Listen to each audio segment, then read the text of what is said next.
अस्सलाम वालेकुम नाजरीन, शाम के 7 बज चुके हैं। हार्ट फ्रंटियर में पेशावर से खुशामदीद। मैं हूँ फरजाना अली और आज हमारे साथ मौजूद हैं सूबाई वज़ीर इत्तलाआत मियाँ इफ्तिखार हुसैन। इनसे हम बात करेंगे सूबे में अमन व अमान की जो सूरत हाल है और ओवरऑल जो भी सिचुएशन बन रही है। इस हवाले से बहुत सारे सवाल बनते हैं, कुछ सवाल हम इनके सामने रखेंगे और चाहेंगे कि ये इनका जवाब दें। मियाँ साहब, आपका बहुत बहुत शुक्रिया, आप हमारे साथ हैं।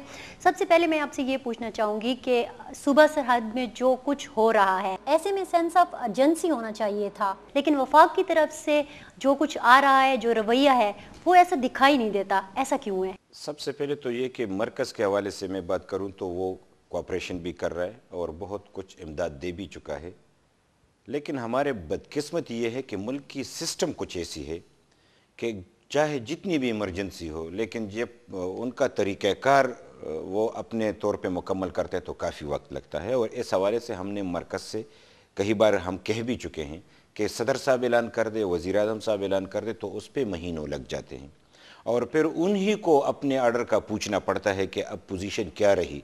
तो ये तरीक़ाकार ऐसा है कि जिस सूरत हाल से हम गुज़र रहे हैं तो इस तरीक़ाकार को बदलना होगा।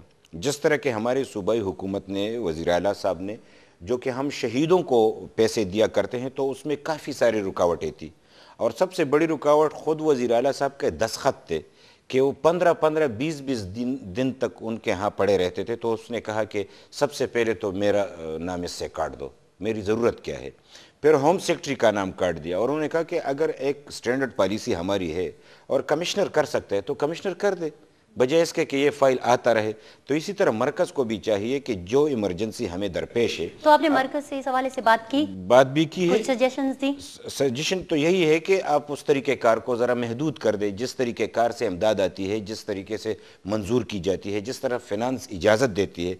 तो लाजमी बात है कि वो रुकावटें काफ़ी सारी हैं, उन रुकावटों को दूर करना होगा, बजाय इसके कि हमें जिस वक्त इमदाद की ज़रूरत हो और वो बर वक्त न पहुँचे, बाद में पहुँचने से वो फ़वाइद हासिल नहीं होते। तो लिहाजा हमने कह भी दिया है और उन्होंने ख़ुद भी इस पर काम करना शुरू कर दिया है कि इस तरीक़ेकार को इमरजेंसी बुनियादों पर हम तब्दील कर देंगे। अच्छा, एक चीज़ जो हम देखने में आते हैं कि दहशतगर्दी का कोई भी वाक़या होता है तो उसमें जो जानी नुकसान होता है उसके अजाली की तो बात भी होती है और आमतौर पर देखा गया है बाज़ जगह खैर शिकायतें आती हैं कि नहीं मिला कुछ लोगों को, लेकिन बाज़ औक़ात मिल भी जाता है। लेकिन जब माली नुकसान की बात होती है, हमारे सामने सबसे बड़ी मिसाल मीना बाज़ार के वाक़े की है, तो वो चीज़ हमें ग्राउंड पर नज़र नहीं आती। इसका क्या रीज़न है? ऐसा है कि इसका कोई तरीक़ाकार है नहीं। शहीदों के हवाले से, ज़ख्मियों के हवाले से हुकूमत की पॉलिसी बनी हुई है और उस पॉलिसी के तहत उनको कंपनसेट किया जाता है। जो अमलाक की बात आप कर रहे हैं, तो अभी तक सच हुकूमत के पास इसके हवाले से कोई ऐसी तरीक़ाकार भी नहीं, इजाज़त भी नहीं है, क्योंकि इसका अंदाज़ा लगाना, इसका काम करना, तकमील तक पहुँचाना, हम शहीदों को और ज़ख्मियों को जो पैसे देते हैं, तो मैं आपसे गुजारिश करूं कि हमारे ADP से हमने काट के इनको दिए हैं। तो लिहाजा फ़िनांशियल क्राइसिस भी है, लेकिन अब इसके लिए एक तरीक़ाकार हमने इस तरीके से ढूंढा है कि एक ट्रस्ट कायम किया जाए और उस ट्रस्ट में मरकज़ भी पैसे दे, सूबे भी पैसे दे और तमाम जो हमारे यहाँ जो दौलत रखने वाले मालदार लोग हैं, साहिब सरवत लोग हैं, वो भी इसमें कंट्रीब्यूट करे। और आपने कहा कि तरीक़ाकार नहीं और इजाज़त नहीं, किसकी इजाज़त की ज़रूरत है आपको? ऐसा है कि हुकूमत की तरफ से इसकी इजाज़त नहीं दी जा सकती। वो इस हवाले से कि अमलाक का नुकसान होना, किसी फ़र्द के दुकान का अंदाज़ा लगाना, फिर उसका कारोबार चलाना, ये मुमकिन नहीं है जब शहीदों को पैसे नहीं दिए जा सकते। उनके लिए काफ़ी मसला है। जो ज़ख्मियों को पैसे नहीं, जो इमरजेंसी होती है, तो इसके लिए पैसों की भी ज़रूरत है और फिर उन पैसों के लिए तरीक़ाकार भी बनाना पड़ेगा कि अब अगर हम अंदाज़ा लगाए तो कैसे लगाएं, एस्टिमेट करे तो कैसे करें। एक बंदा है वो कह रहा है कि मेरे दुकान में 50 लाख का सामान। मियां साहब, 3 साल हो गए हैं, 2007 27 जनवरी अगर मलक साद के शहादत के वाक़े से हम बात शुरू करें, अभी तक तरीक़ाकार वज़ा करने का नहीं सोच रहे हैं? सिर्फ तरीक़ाकार की बात नहीं, तरीक़ाकार तो बड़ी आसानी से बन जाएगा अगर वसाइल मौजूद हो। हम समझते हैं कि अभी तक पाकिस्तान में कभी भी किसी तौर अमलाक के हवाले से किसी नुकसान का अजाला करने का तरीक़ाकार इसलिए मौजूद नहीं है कि वसाइल मौजूद नहीं है। तरीक़ाकार तो तब वज़ा किया जाएगा जब आप वसाइल आपके हाथ में हों। और फिर सबसे बड़ा एक सीधी सी बात है कि एक बंदे का दुकान अगर उसको नुकसान पहुंचता है तो वो 50 लाख का क्लेम करता है। दूसरे का दुकान तबाह हो जाए तो वो 1 करोड़ का करते हैं, तीसरे का तो वो 2 करोड़ का।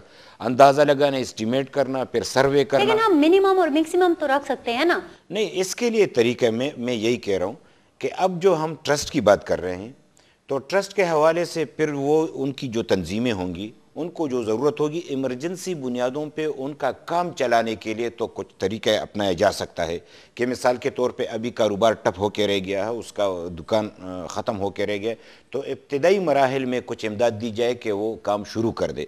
और इस हवाले से एक सोच और भी है कि हम ऐसे कर्ज़े बैंकों की बुनियाद पे दे जो बिलासूद कर्ज़े हों, जिनकी जितनी भी ज़रूरत हो वो ले ले, और फिर अपना कारोबार स्टार्ट करके उनको एक किस्तवार तरीके से जो कि मुमकिन हो सके उसको वो अदा कर दे, जिस तरह के कर्ज़ हसना है। तो इसका ये 2 तरीके हैं जो कि हम सोच भी रहे हैं। और ये ट्रस्ट का तो तकरीबन हम मरकज़ से भी बात कर चुके हैं, और यहाँ पे हमारे गवर्नर साहब हैं वो भी अपने तौर पे बात कर चुके हैं, और हम खुद भी फैसला कर चुके हैं। तो ये ट्रस्ट कायम होगा तो जो भी जहाँ भी अमलाक को नुकसान पहुँचेगा तो उसी से कंपनसेशन की जाएगी। अच्छा, एक चीज़ जो होती है कि जब भी धमाका होता है या दहशतगर्दी होती है तो उसमें अफ़गानिस्तान और हिंदुस्तान का नाम आता है कि बैरूनी अनासिर इसमें मुलव्वस है, बाज़ औक़ात नाम भी ले लिए जाते हैं। अगर ऐसा है तो आप अपने इनिशिएटिव लेते हुए अपने गुड ऑफिसेस क्यों नहीं इस्तेमाल करते? ऐसा है कि एक तो ये नाम लेना, हम ये समझते हैं कि बिला जो सबूत किसी का नाम लिया जाए तो ये सही भी नहीं है। और फिर हम ये भी कहते हैं कि बैरूनी हाथ मुलव्वस हैं। अगर बैरूनी हाथ ना होते तो यहाँ उज़्बक ना होते, चीचक ना होते, अरब ना होते, यूरोपियन ना होते, और बहुत सारे लोग यहाँ पे हैं, इनके असरात भी हैं। जहाँ तक हमारा अपना ताल्लुक़ है कि अफ़गानिस्तान से, हिंदुस्तान से, चूँकि ये एक सफ़ारती, एक मुमलिकत का मसला होता है, एक पॉलिसी मैटर होता है, तो ये सफ़ारती सतह पे होना चाहिए कि सफ़ारती सतह पे हम संजीदगी से जिस हुकूमत से हमें शिकायत हो, जो हुकूमत इसमें मुलव्वस हो, बजाय इसके कि हम इल्ज़ाम लगाए। तो आपको क्या लगता है कि हिंदुस्तान में संजीदगी नहीं है कि वो जैसे ही उनमें उधर कोई भी हमला होता है या कोई वाक़या होता है तो वो फ़ौरन पाकिस्तान को और हमारी एजेंसियों को मुलव्वस कर लेते हैं और उनका नाम ले लेते हैं? आप ये अंदाज़ा लगाए कि वहाँ पे एक वाक़या हुआ तो उसने यहाँ पे सबूत भी फराहम किए, इल्ज़ाम लगाते हुए उन्होंने बंदों का नाम भी लिया, उनको गिरफ्तार भी किया, रिकॉर्ड पे भी है।